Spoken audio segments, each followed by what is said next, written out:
Okay, so now you want to replace these primitive shapes with your 3D model. So we're going to drag and drop your model. I've got some STLs from Fusion here. You could bring in OBJs, FBXs, DAEs, and we're going to drag it onto an AutoFit model node because it will kind of scale it to fit into the scene for us.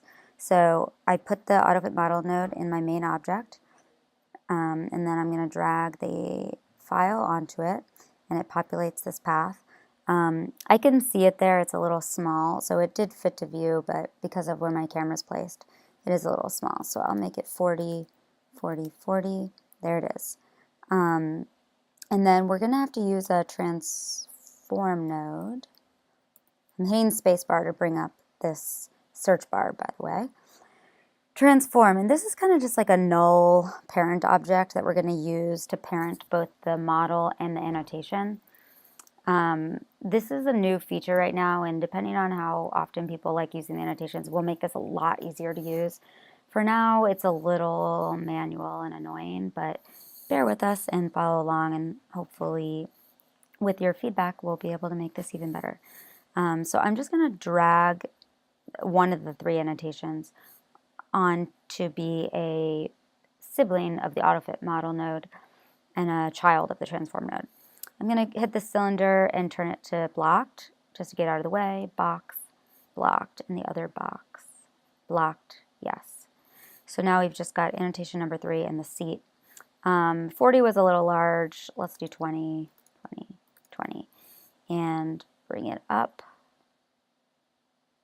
And now you can see they're in the same null object, but the pointer of the annotation is not really on the object. So this is the annoying part. We have to do this manually just by sight. So I'm just going to try and get it over there and then look at it from various angles. Oops, I clicked it. And rotate it however I think looks good. Maybe I'll raise the whole thing up.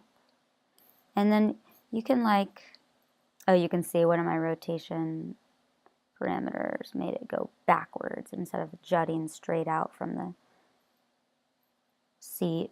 So you'll spend a lot of time in this mode, and then you can always hit spin to just see if you've got it.